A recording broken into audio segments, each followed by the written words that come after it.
ദൈവം നിങ്ങളെ സഹായിക്കട്ടെ, അനുഗ്രഹിക്കട്ടെ. ഇന്ന് പകലിൽ തിരുവചനത്തിൽ നിന്ന് നാം ശ്രവിക്കുവാൻ വേണ്ടി പോവുകയാണല്ലോ.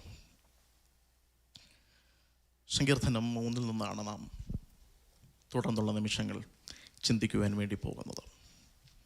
സങ്കീർത്തനം 3 ദാവീദ് എഴുതിയൊരു സങ്കീർത്തനമാണ്. സങ്കീർത്തനങ്ങളിൽ ഏകദേശം 73 സങ്കീർത്തനങ്ങൾ ദാവീദ് രചിച്ചിട്ടുണ്ട്. ഇദ്ദേഹം എഴുതിയ സങ്കീർത്തനങ്ങളുടെയൊക്കെ സാഹചര്യങ്ങൾ വളരെ നമ്മൾ പഠിക്കുമ്പോൾ വളരെ രസകരമാണ്. ഒരു തമാശ എന്ന രൂപേണ പറയുവാണെങ്കിൽ ദാവീദ് ഇത്രയും സങ്കീർത്തനം എഴുതിയില്ലായിരുന്നെങ്കിൽ നമ്മുടെ ബൈബിളിന് ഇത്രയും കനമുണ്ടാകത്തില്ലായിരുന്നു. ഇദ്ദേഹം ഇങ്ങനെ സങ്കീർത്തനമൊക്കെ എഴുതുന്ന രീതികൾ ഭയങ്കര രസമാണ്. അബ്ശാലോമിൻ്റെ മുമ്പിൽ നിന്നൊരിക്കൽ ഓടുമ്പോൾ എഴുതിയ സങ്കീർത്തനമാണിത്. അബീമേലെക്കിൻ്റെ മുമ്പിൽ നിന്ന് ഓടുമ്പോഴൊക്കെ താൻ എഴുതും, ഞാൻ യഹോവയെ എല്ലാ കാലത്തും വാഴ്ത്തും, അവൻ്റെ സ്തുതി എൻ്റെ നാവിന്മേൽ എപ്പോഴും ഇരിക്കും. സങ്കീർത്തനം 3 ഒരു ലെമൻ്റാണ്, അഥവാ ഒരു കരച്ചിലാണ്, ഒരു വിലാപമാണ്. എന്നാൽ വിലാപങ്ങളുടെ സങ്കീർത്തനത്തിൻ്റെ പട്ടികയിലൊന്നുമല്ല ഈ സങ്കീർത്തനത്തെ ഉൾക്കൊള്ളിച്ചിരിക്കുന്നത്. ഈ സങ്കീർത്തനത്തെ ഉൾക്കൊള്ളിച്ചിരിക്കുന്നത് ഒരു സ്തുതിയർപ്പണത്തിൻ്റെ കാറ്റഗറിയിലാണ്. It is a psalm of praise. സ്തുതി അർപ്പണങ്ങൾ ദൈവത്തിന് നൽകുന്ന ഒരു സങ്കീർത്തനത്തിൻ്റെ കാറ്റഗറിയിലാണ് സങ്കീർത്തനക്കാരൻ ഇതിനെ പ്ലേസ് ചെയ്തേക്കുന്നത്. ഈ സങ്കീർത്തനത്തെ ഉടനീളം നാം പഠിക്കുമ്പോൾ ദൈവത്തിലുള്ള അചഞ്ചലമായിരിക്കുന്ന വിശ്വാസവും ദൈവത്തിലുള്ള ആശ്രയത്തെക്കുറിച്ചും ഈ സങ്കീർത്തനം നമ്മളോട് വിളിച്ചോതുന്നു. എബ്രായ പോയട്രി പഠിക്കുമ്പോഴൊക്കെയും എപ്പോഴും സങ്കീർത്തനങ്ങൾ നാം പഠിക്കുമ്പോഴെല്ലാം ഇത് ശ്രദ്ധിക്കുക. എപ്പോഴും സങ്കീർത്തനക്കാരനായിരിക്കുന്ന അവസ്ഥയെ പറഞ്ഞിട്ട് എങ്ങനെയാണ് ദൈവം പ്രവർത്തിക്കുന്നതെന്ന് പറയും. അതൊരു പാരലൽ ആയിട്ടാണ് പോകുന്നത്. എബ്രായ പോയട്രി അവൻ്റെ അവസ്ഥയെ പറയും, എങ്ങനെയാണ് ദൈവം അവിടെ പ്രവർത്തിച്ചതെന്നും പറയും. അങ്ങനെയാണ് എബ്രായ. അപ്പോൾ ഈ സങ്കീർത്തനത്തിൽ നമുക്കത് കാണുവാൻ സാധിക്കും. ഈ സങ്കീർത്തനത്തിൻ്റെ ആദ്യ ഭാഗങ്ങളൊക്കെ നാം പഠിക്കുമ്പോൾ അനേകം വൈരികൾ തനിക്കെതിരെയുണ്ട്, അനേകം പ്രതിസന്ധികൾക്കകത്തൂടെ താൻ കടന്നു പോവുകയാണ്. അതുകൊണ്ട് തന്നെ ആദ്യ 2 വാചകങ്ങൾ അല്ലെങ്കിൽ അതിൻ്റെ ആദ്യത്തെ 2 വാക്യങ്ങൾ ഒരു കരച്ചിലാണ്. തുടർന്നുള്ള 3 വാക്യങ്ങൾ 3 മുതൽ 6 വരെയുള്ള വാക്യങ്ങൾ ദൈവത്തിലുള്ള ആശ്രയത്തെ വിളിച്ചോതുന്നു. 7-ാം വാക്യത്തിൻ്റെ പ്രാരംഭ ഭാഗം വീണ്ടും ഒരു കരച്ചിലാണ്. 7-ാം വാക്യത്തിൻ്റെ പ്രാരംഭം 2-ാം ഭാഗം മുതൽ അതിൻ്റെ ബി പാർട്ട് മുതൽ 8-ാം വാക്യം വരെ ദൈവം അവനെ വിടുവിക്കുവാൻ വേണ്ടിയുള്ള പ്രാർത്ഥനയാണ്. ഇതിൻ്റെ തലക്കെട്ടിൽ കാണുവാൻ സാധിക്കുന്നു, ദാവീദ് തൻ്റെ മകനായിരിക്കുന്ന അബ്ശാലോമിൻ്റെ മുമ്പിൽ നിന്ന് ഓടിപ്പോയപ്പോൾ പാടിയ ഒരു സങ്കീർത്തനമാണ്. അതിൻ്റെ പശ്ചാത്തലം ഞാനൊന്ന് പറയാം. അത് മനസ്സിലാക്കണമെങ്കിൽ 2 ശമൂവേലിൻ്റെ പുസ്തകം 11-ാം അധ്യായം മുതൽ 19-ാം അധ്യായം വരെയുള്ള അധ്യായങ്ങൾ നാം പഠിച്ചു വരുമ്പോൾ അതിനുള്ള സാഹചര്യം മനസ്സിലാകും. നമുക്കറിയാം, ദാവീദ് ഒരിക്കൽ ദൈവത്തിങ്കൽ നിന്ന് തെറ്റിപ്പോയി. താൻ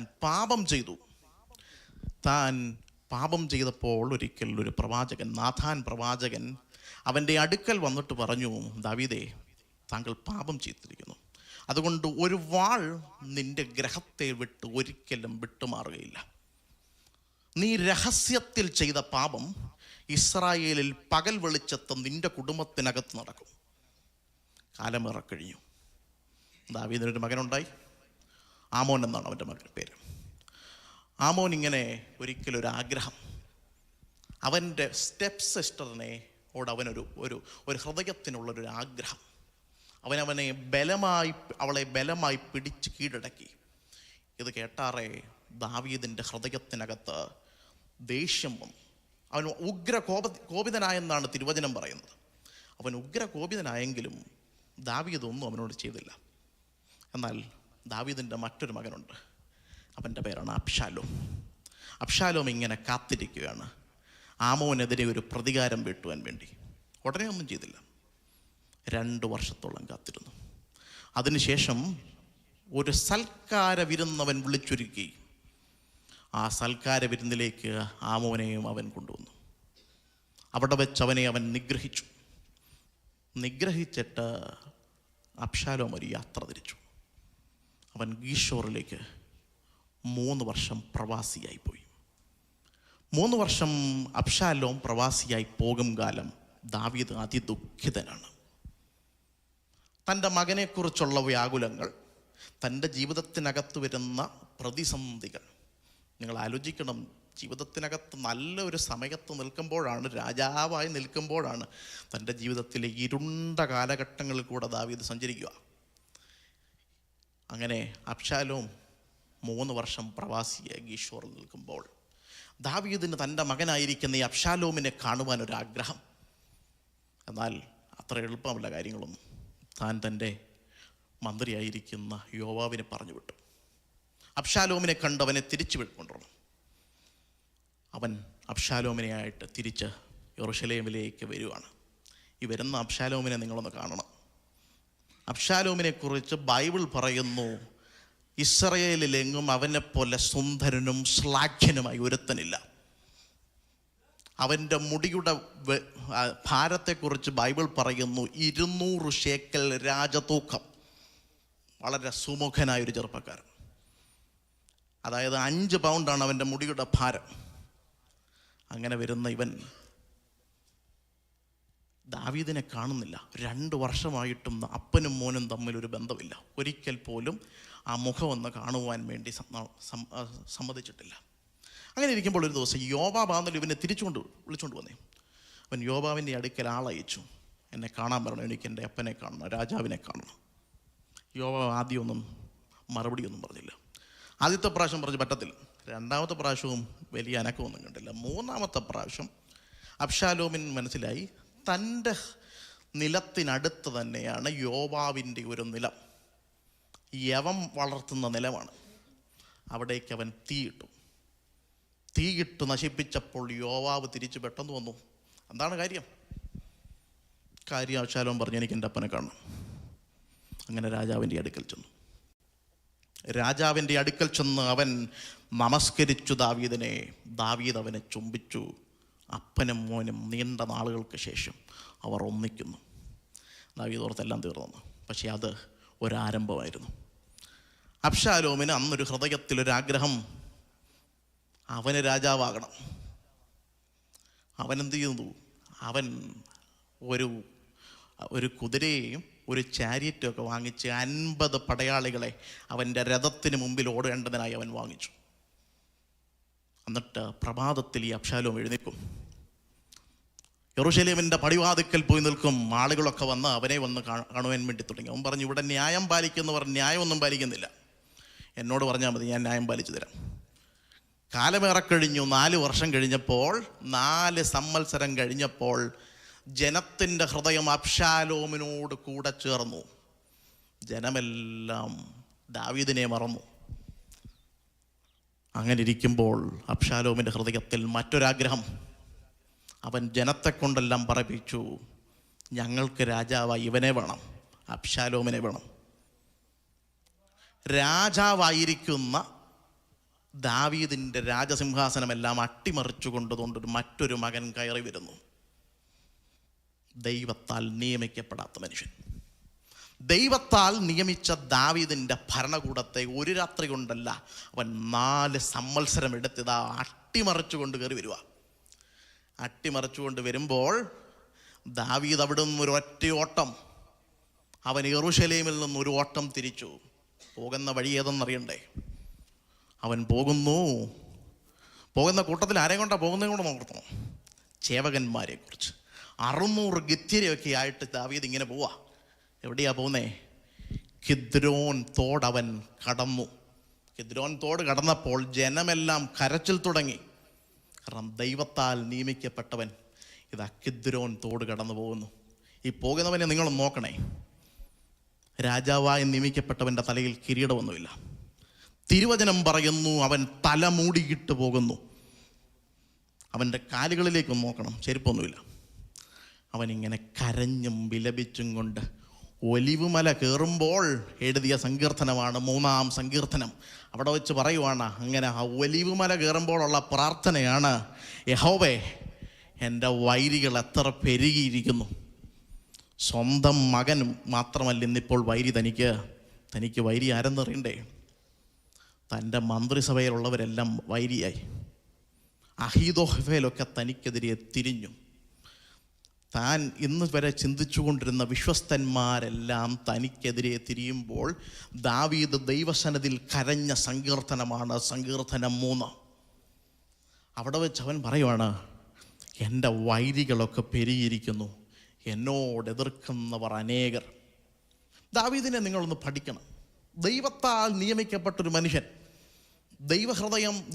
ദൈവത്തിൻ്റെ ഹൃദയപ്രകാരമുള്ള മനുഷ്യൻ, ഇസ്രായേലിൻ്റെ മധുരഗായകൻ, ഇന്ന് പ്രതിസന്ധികൾക്കകത്തൂടെ താൻ പോകുമ്പോൾ പറയുവാണ്, എൻ്റെ വൈരികളൊക്കെ പെരുകിയിരിക്കുന്നു, എന്നോട് കൂടെ നിന്നവരൊക്കെ എന്നോട് എതിർത്ത് തുടങ്ങി.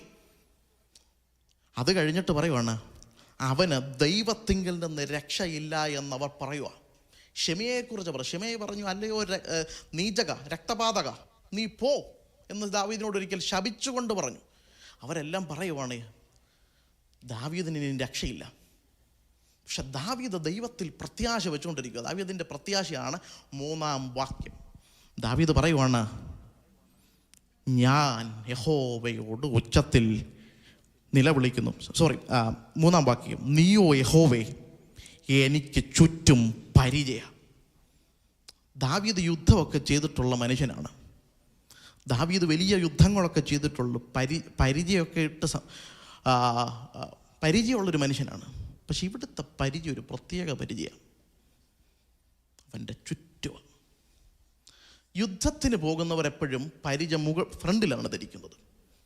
പുറകിൽ നിന്ന് വന്ന് അടിച്ചാൽ താഴെപ്പോവും, പുറകിൽ നിന്ന് കുന്തമെയ്താൽ അവൻ താഴെപ്പോവും യുദ്ധത്തിൽ. പക്ഷെ ദാവീദ് പറയുവാണ്, എൻ്റെ വൈരികൾ പെരുകുമ്പോൾ ദൈവം എനിക്ക് പരിചയമായി എൻ്റെ ചുറ്റും നിൽക്കുന്നു. ജീവിതത്തിൽ പ്രതിസന്ധികളാകുമ്പോൾ ജീവിതത്തിൽ ജീവിതം എങ്ങോട്ടാണ് പോകുന്നതെന്ന് മനസ്സിലാകാത്തപ്പോൾ ഇന്ന് പ്രാർത്ഥിക്കണം, ദൈവമേ നീ എൻ്റെ ചുറ്റും പരിചയമായി നിൽക്കണം. എൻ്റെ പ്രതിസന്ധികൾ എന്നെ താങ്ങുവാൻ മറ്റാരുമില്ലാത്തപ്പോൾ ദൈവം പരിചയമായിട്ട് നിൽക്കും. ദാവീദ് പറയുവാണ്, ഞാൻ ഇന്ന് വരെ യുദ്ധം ചെയ്തിട്ടുണ്ട്, ഇന്ന് ഞാൻ ഈ ഒലിവ് മല കയറി പോകുമ്പോൾ, പ്രതിസന്ധികൾക്കകത്തൂടെ പോകുമ്പോൾ എനിക്ക് സഹായമായി ആരുമില്ല, എന്നെ സഹായിക്കുവാൻ യഹോവയല്ലാതെ ആരുമില്ല. അതുകൊണ്ട് അവൻ എൻ്റെ ചുറ്റും പരിചയമായിരിക്കുന്നു. ദാവീദ് കിദ്രോൻ തോടൊക്കെ കടന്നതിന് സഹസ്രാബ്ദങ്ങൾ കഴിഞ്ഞൊരു മനുഷ്യൻ ഈ കിദ്രോൻ തോട് കയറിപ്പോയി. യോഹന്നാൻ എന്നെ അവനെ പരിചയപ്പെടുത്തുന്നത് യേശുവാണ്. യോഹന്നാൻ്റെ സുവിശേഷം 18-ാം അധ്യായത്തിൽ പറയുന്നു, യേശു കിദ്രോൻ തോട് കടന്നുപോയി. ദാവീദ് കിദ്രോൻ തോട് കടന്നുപോയത് കൂട്ടുകാരൻ്റെ ചതിയാല. എന്നാൽ യേശു കിദ്രോൻ തോട് കടന്ന് ഗെദസമേനിലേക്ക് പോകുന്നത് ഒരു ശിഷ്യൻ ചതിച്ചു കഴിയുമ്പോഴാണ്. എന്നിട്ട് പോയിട്ട് ദാവീദ് കിദ്രോൻ തോട് കടന്നു പോയപ്പോൾ അവന് ജീവരക്ഷയ്ക്ക് വേണ്ടിയാണ്. ഇവിടെ ഒരുവൻ മരണം ആസ്വദിക്കുവാൻ വേണ്ടിയാണ് പോകുന്നത്.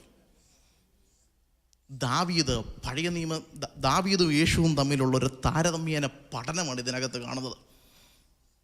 സങ്കീർത്തനം പറയുവാണ്, അവൻ എനിക്ക് ചുറ്റും പരിചയം. അത് കഴിഞ്ഞിട്ട് പറയുന്നു, അവൻ എനിക്ക് മഹത്വം. ദാവീദ്, താങ്കൾക്ക് ഇതെങ്ങനെ പറയാൻ പറ്റും? ദൈവം എനിക്ക് മഹത്വമാണ്. നിന്റെ മഹത്വമെല്ലാം നഷ്ടപ്പെട്ടില്ലയോ? കുടുംബത്തിൽ നിന്ന് തന്നെ ഇത്രയും വലിയ പ്രതിസന്ധികൾ നിനക്ക് നേരിട്ടുകൊണ്ടിരിക്കുന്ന കാലമല്ലയോ? പക്ഷെ ദാവീദ് പറയുക, എൻ്റെ സിംഹാസനത്തിൻ്റെ മഹത്വമൊക്കെ പോയെങ്കിലും എൻ്റെ മഹത്വം ദൈവത്തിലാണ്. ദൈവത്തിൽ പ്രത്യാശ വെക്കുന്ന ഒരു മനുഷ്യനെയാണ് നമ്മളിവിടെ കാണുന്നത്. പ്രതിസന്ധികളിൽ വരുമ്പോൾ തളർന്നു പോകുകയല്ല. ക്രിസ്ത്യ ജീവിതത്തിൽ പ്രതിസന്ധികൾ ഉണ്ടോ എന്ന് വീണ്ടും വീണ്ടും ഈ സങ്കീർത്തനം നമ്മെ ഓർപ്പിക്കുന്നു. ദൈവത്തിൻ്റെ ഹൃദയപ്രകാരമുള്ളൊരു മനുഷ്യൻ, അവൻ്റെ ജീവിതത്തിൽ സകലതും അട്ടിമറിക്കപ്പെട്ടു, എന്നിട്ടും അവൻ തൻ്റെ പ്രത്യാശയെ കൈവിടുന്നില്ല. അവൻ പറയുവാണ്, അവൻ എനിക്ക് മഹത്വമാണ്. അത് കഴിഞ്ഞിട്ട് പറയുവാണ്, അവൻ എൻ്റെ തലയെ ഉയർത്തും.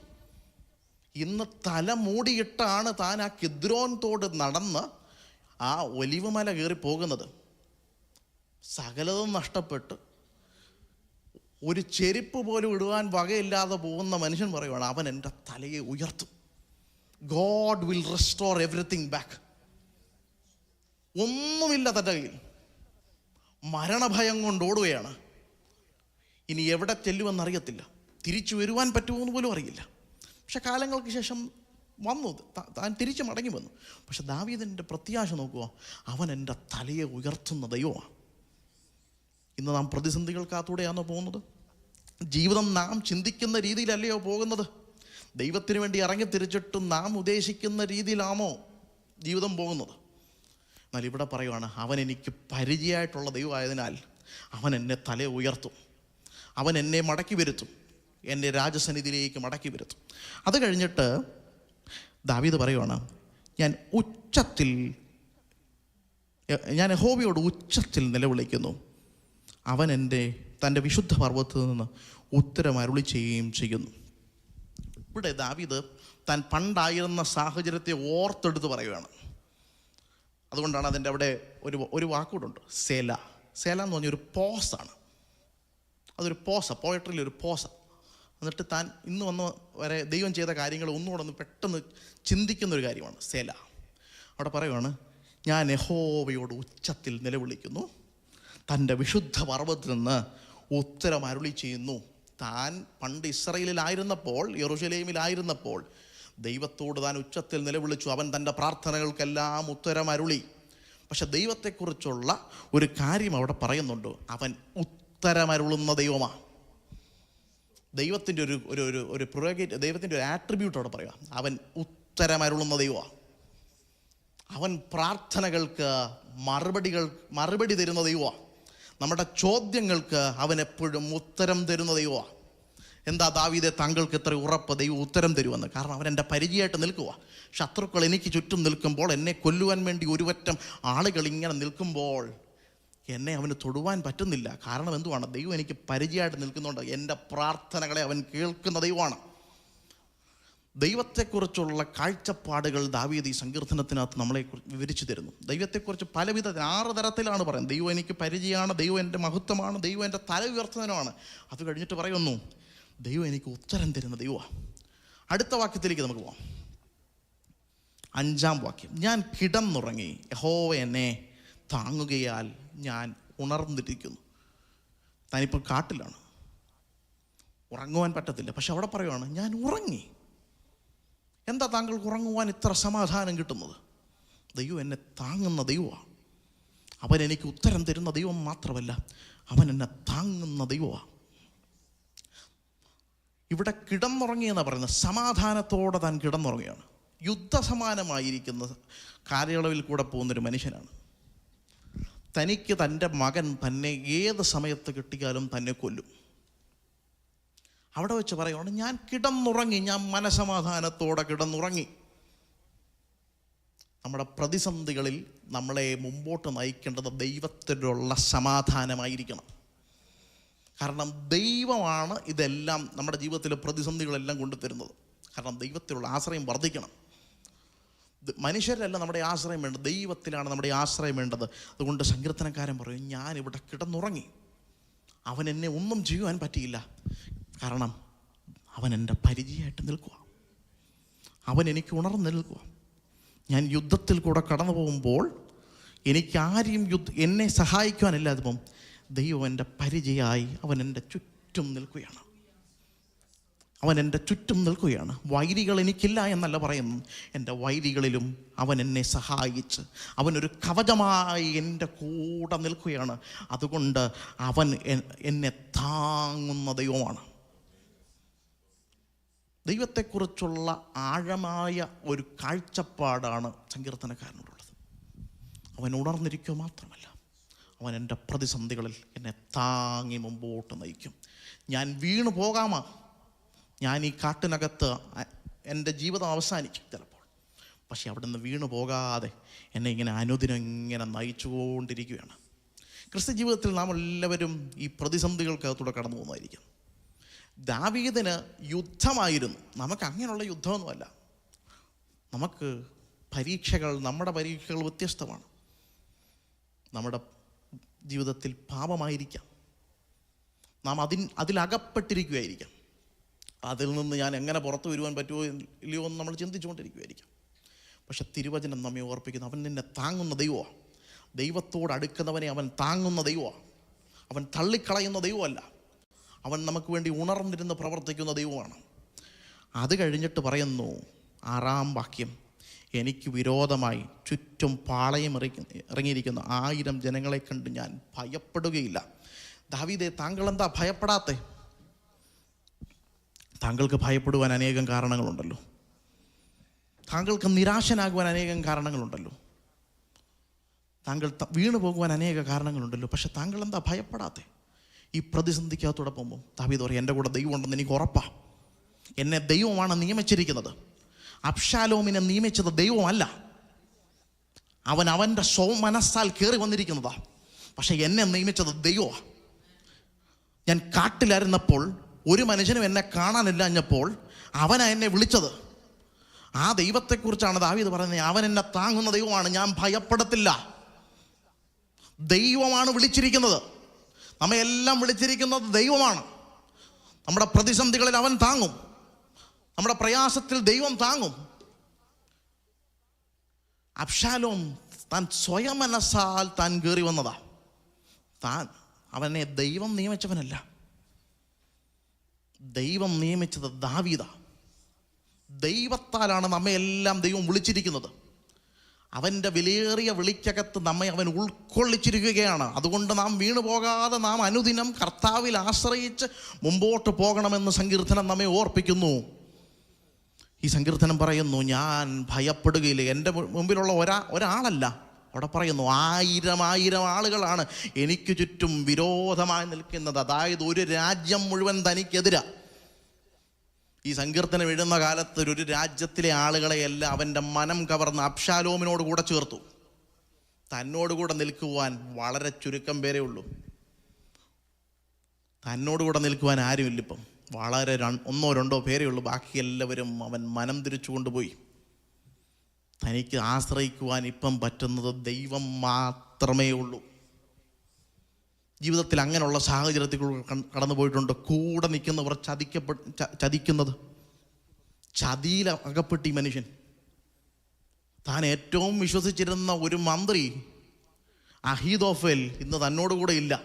തൻ്റെ രഹസ്യങ്ങൾ, തൻ്റെ ഭരണത്തിൻ്റെ കാര്യങ്ങളെല്ലാം നിയന്ത്രിച്ചു കൊണ്ടിരുന്ന ഒരു മന്ത്രി ഇന്നുകൊണ്ട് അപ്പുറത്ത് പോയി. താൻ ഏറ്റവും വിശ്വസിച്ചു കൊണ്ടിരുന്ന മനുഷ്യനാണ്. ഇന്നപ്പുറത്ത് ദാവീദിനെതിരെ അവൻ ആലോചനകൾ തുടങ്ങി. അവിടെയാണ് ദാവീദ് പറയുന്നത്, അഹീതോഫേലിൻ്റെ ആലോചനകളെ വ്യർത്ഥമാക്കണമെന്ന് പ്രാർത്ഥിക്കുന്ന അവിടെ. അവൻ ദാവീദിനെതിരെ പ്രവർത്തിക്കുവാൻ വേണ്ടി തുടങ്ങി.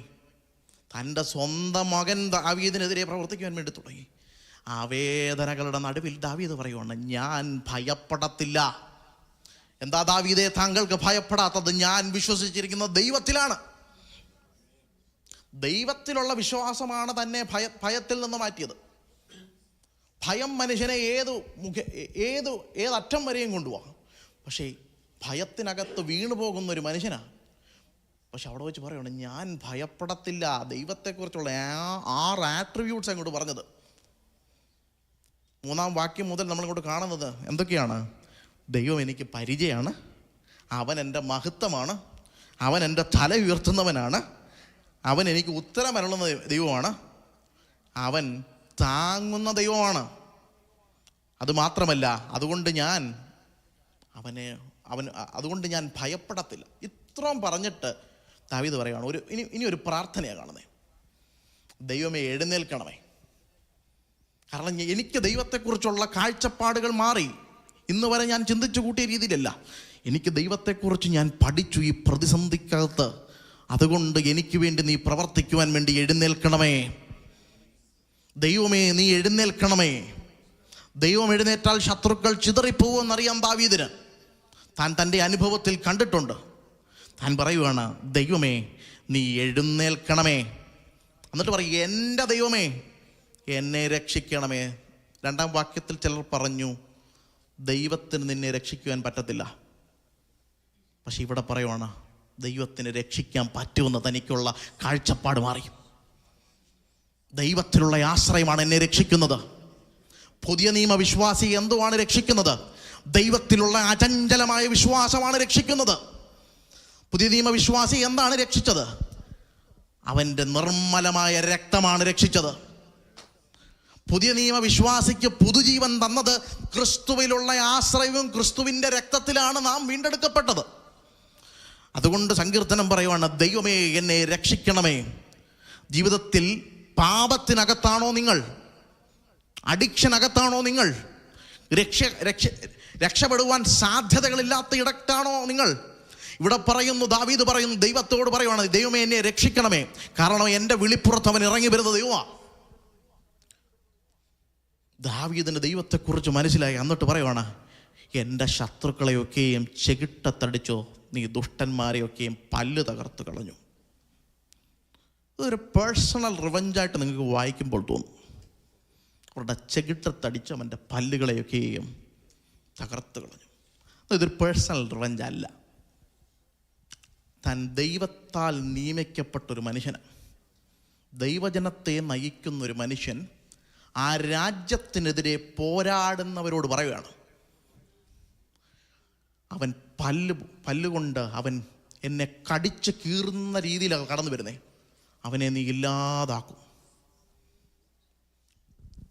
തന്നെ നിയമിച്ചത് ദൈവമാണ് ഒരു രാജ്യത്തെ നയിക്കുവാൻ വേണ്ടി. ആ രാജ്യത്തിനെതിരെ പോരാടുന്നവരോട് ദൈവം പ്രതികാരം ചെയ്യും.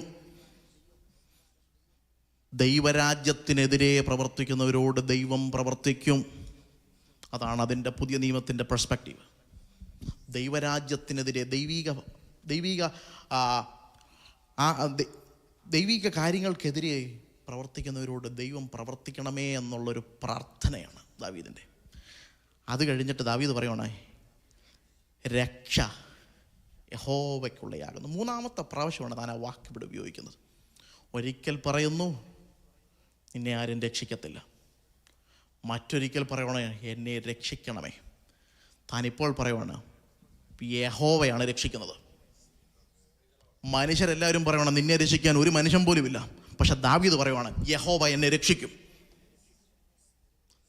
ശിമയി തന്നെ ശപിച്ചുകൊണ്ട് പറഞ്ഞു, രക്തപാലക, നീച, നീ പോ, നിന്നെ രക്ഷിക്കാൻ പറ്റത്തില്ല, നീയാണ് ഈ രാജ്യത്തെ ഒറ്റിക്കൊടുത്തത്.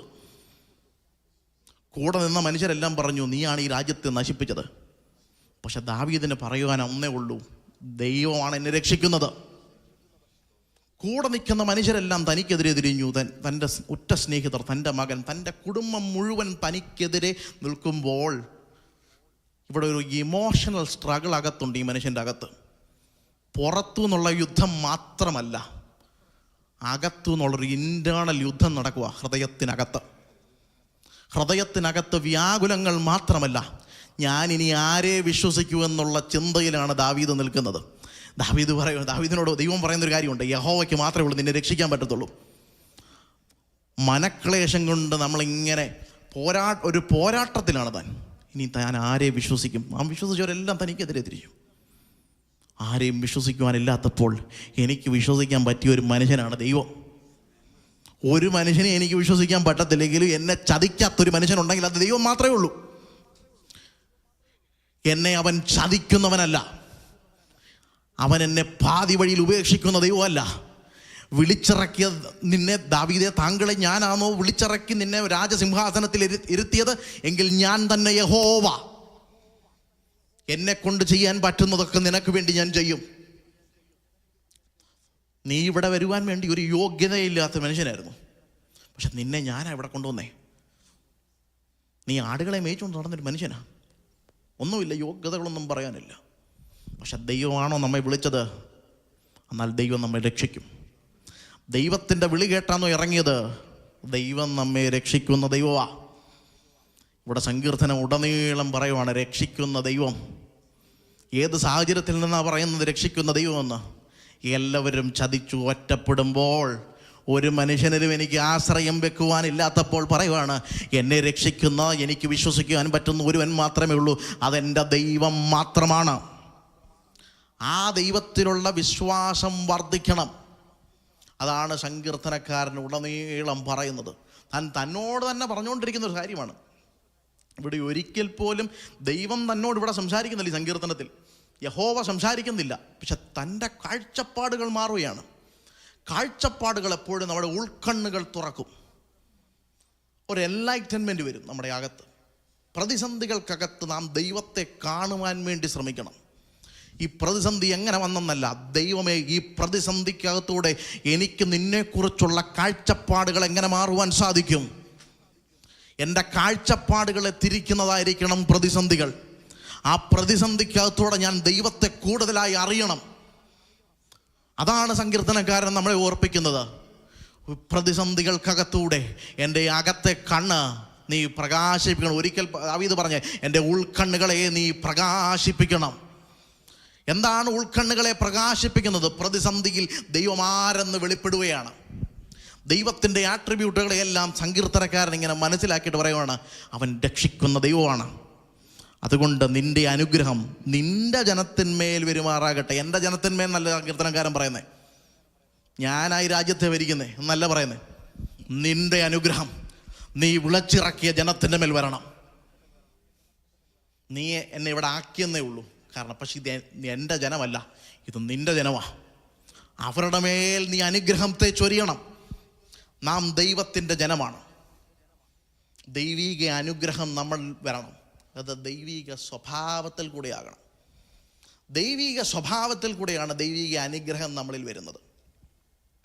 സങ്കീർത്തനം ഉടനീളം ഒന്ന് പരിശോധിച്ചേ.